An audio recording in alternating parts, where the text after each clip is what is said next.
He was the single most successful investor of the 20th century. Time magazine named him one of the most influential people in the world.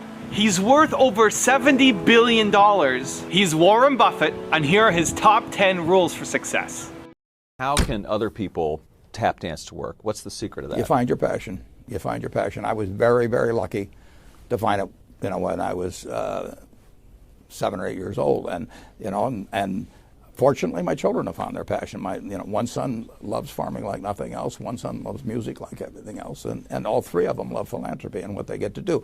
You're lucky in life when you find it, and you can't guarantee you're going to find it in your first job out. But I always tell the college students that come out, I say, take the job that you would take if you were independently wealthy. You're going to do well at it.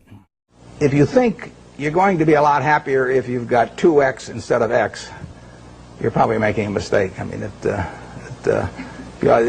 you ought to find something you like that works with that, and you'll get in trouble if you think that making 10X or 20X is the answer to everything in life, because then you will do things like borrow money when you shouldn't, or maybe cut corners on things that your employer wants you to cut corners on. Or it just doesn't make any sense. You won't like it when you look back on it.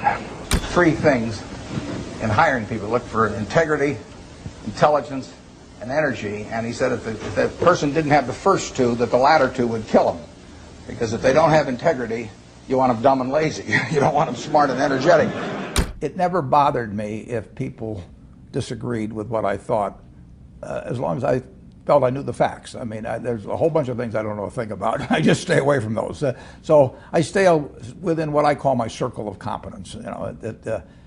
Tom Watson said it best. He said, I'm no genius, but I'm smart in spots, and I stay around those spots. Well, I try and stay around those spots, and I just don't have a problem if somebody says, you're wrong on something. I go back and look at the facts, and I think that really is much more important, frankly, than having a few points of IQ or having an extra course or 2 in school or anything of the sort. You need emotional stability. I just read and read and read. I probably read 5 to 6 hours a day. I don't read as fast now as when I was younger, but I read 5 daily newspapers. I read a fair number of magazines. I read 10Ks. I read annual reports, and I read a lot of other things too. So I've always enjoyed reading. I love reading biographies. Famous lesson about a margin of safety, that you don't drive a truck that weighs 9,900 pounds across a bridge that says limit 10,000 pounds, because you can't be that sure about it. If you see something like that, you go down a little further down the road and you find one that says limit 20,000 pounds, and that's the one you drive across. The nature of capitalism is that people want to come in and take your castle. It's perfectly understandable. I mean, if I'm selling television sets or something, there's going to be 10 other people that are going to try and sell a better television set. If I have a restaurant here in Omaha, people are going to try and copy my menu and give more parking and take my chef and so on. So capitalism's all about somebody coming and trying to take the castle. Now, what you need is a castle that has some durable competitive advantage, some castle that has a moat around it. And that moat, one of the best moats in many respects, is to be a low-cost producer. But sometimes the moat is just having more talent. I mean, if you're the heavyweight champion of the world and you keep knocking out people, you've got a competitive advantage as long as you can keep doing it. And it's very profitable if you're the one that happens to be able to do it. If you can turn out great motion pictures, I mean, Steven Spielberg, I mean, he's a fellow to bet on, and it has enormous economic value. You'd be surprised at my days. I mean, they're very unstructured, no meetings.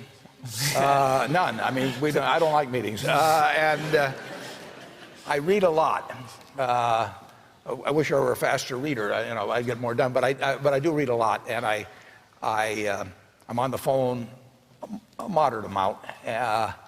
Our businesses run themselves basically out there. My job is allocating capital, and that's what I'm thinking about.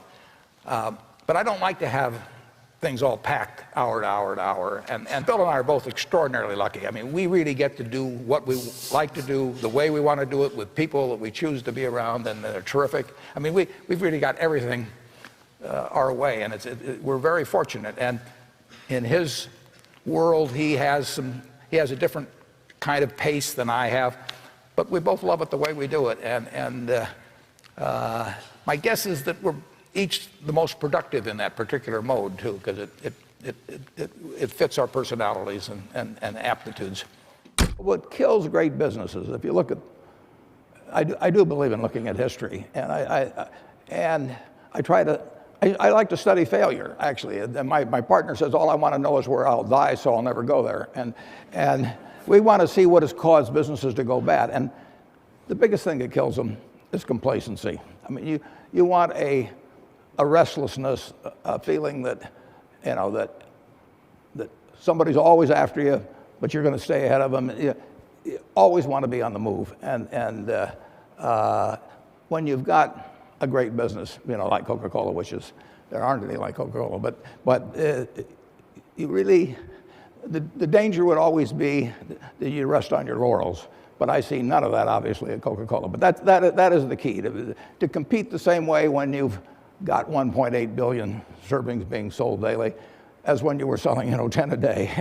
And that restlessness, that belief that tomorrow's more exciting than today, you know, you just have to have it permeate the organization. Who was Ben Graham? He was your primary mentor, model? He was a wonderful man, and he was my professor at Columbia. I read his book when I was 19 at the University of Nebraska, and I'd started investing when I was 11, and I started reading about it when I was like 7. So I'd gone through I read every book in the Omaha Public Library that there was on, by the time I was 12, on investing and stock market.